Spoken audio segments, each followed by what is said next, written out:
Please welcome Jotina Buck.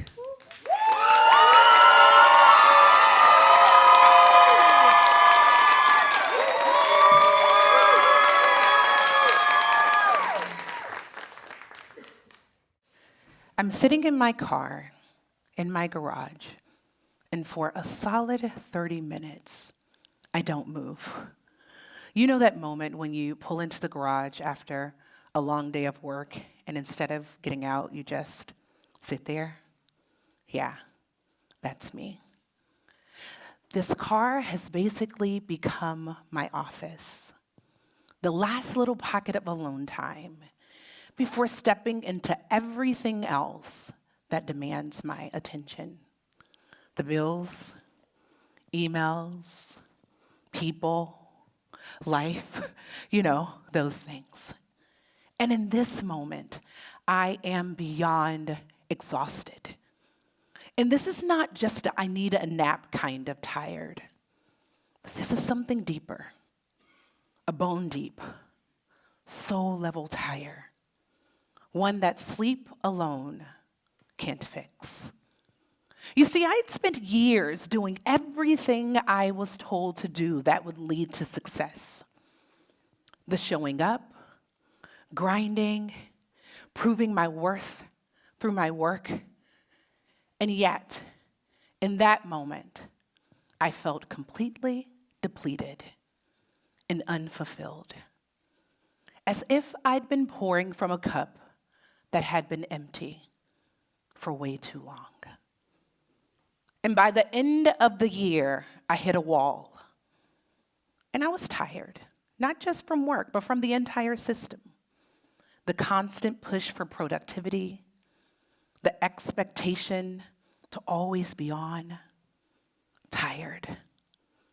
Because I used to believe that rest was something I had to earn. Yeah, and let me tell you, that belief, it nearly broke me. And I know I'm not alone in this feeling. And here's how I know. We live in a world that normalizes exhaustion. We wear our tiredness like a badge of honor. Capitalism, white supremacy, grind culture, all of them have convinced us that our worth is measured by our productivity. And for some of us, particularly Black, brown, and marginalized communities, rest isn't just difficult, it's also denied. And so while the world is saying loudly, do something, do more, I am here to gently nudge you to do nothing. Yeah. So how do we respond to this problem of lack of rest? First, we must remind ourselves that rest is not a luxury. Rest isn't something we hustle for. Instead, it's a basic human right. So what if, instead of struggling for rest alone, we decided to come together in unison and do something about this rest problem? You've heard of mutual aid, right? That's when communities come together. We no longer wait for systems to save us, and we do the work to save ourselves.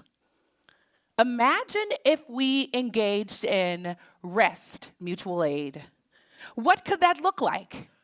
Potentially, rest gifting. That's offering someone the gift of rest in mutual exchange, like paying for someone's time off, or maybe offering them a service, home cleaning service, a yard service, dinner for the week, a practice of collective care. Perhaps it could look like rest swaps, a mutual exchange in rest and restoration for one another. In community, you watch my kids, I'll watch yours. You cover my shift, I'll cover yours. This exchange and swap and rest care. Or even if we took our resources, put them in a pot for emergency rest funds.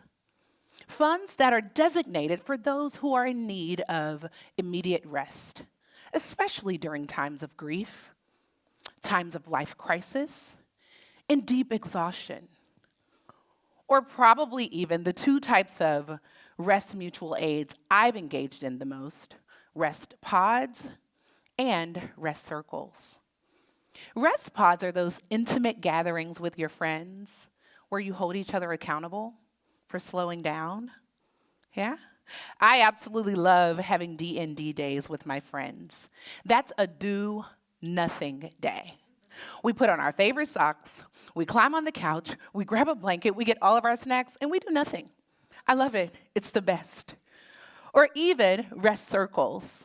Yeah, that's those larger community gatherings where you get together for restorative practices like yoga, breath work, meditation, and in stillness and in ease, you gather in this communal act of care and rest. Because here's the truth. Rest isn't something we just do alone in a dark room on our own. Rest is communal. So let's go back to that moment when I hit a wall. What did I do and how did I respond? I did something that was both terrifying and necessary. I sold my house. I packed my bags, and I quit, y'all. I quit America. I left. I moved to Mexico. But I didn't go there to escape. I went to Mexico to reclaim something.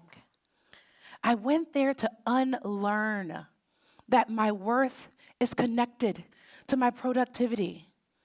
And there, next to the ocean waves, under the open skies, I reclaimed something. I sank into rest in a way that I'd never done before. But this isn't just about my personal rest practice. This is about building a culture of rest. So in Houston, right before I relocated, I started to host these rest retreats. I would tell people to pull up, to lay down, right?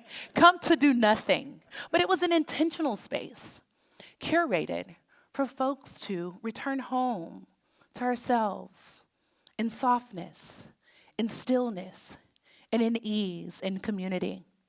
And in Mexico, that work expanded, where I'm hosting rooftop yoga and meditation, and Black and brown bodies are gathering under the open skies, next to the ocean's waves, pausing to reclaim what the world too often tries to steal from us.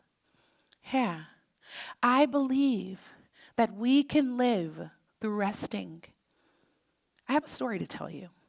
I'd like to tell you about Lisa. Lisa was one of the inaugural rest retreat attendees. Lisa walked into the rest retreat, and you all, I could see it on her face.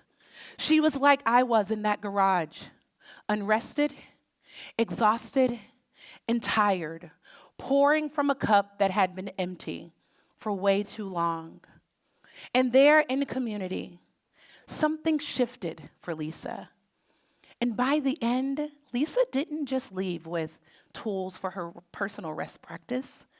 Lisa also left with a solid rest pod. And it brings me so much joy to log into social media to see Lisa gathering and doing nothing with the people in her rest pod. It's beautiful. And Lisa's so deeply woven into the rest community that she's even made her way to Mexico for rest circles there. It's been such a treat witnessing Lisa live into alignment with the very thing that she's reclaimed at those rest retreats. But rest isn't just an event. It's a way of being. It's a lifestyle. And I want to offer you a rest gift today. So if you would, bring yourself to an upright position. Relax the space between your shoulders and your ears. And soften your breath and soften your gaze. And together, let's take a deep inhale. Feel for where you're unrested in your body. And on the exhale, send your breath there. One more for good measure. Deep inhale. Fill the body up with air. And exhale, sending that breath to your unrested self. And as you bring your awareness back to this space, I want to ask you a question. Who in your life needs rest right now? And how can you support them? I implore you to share rest in the ways that we share food. Share rest with others in the ways that we share love. It's not just about a personal practice of rest, but it's building a culture of rest. Let's stop waiting for permission to rest. Embrace rest mutual aid as a practice of revolutionary community care, because we are worthy of rest together. Thank you.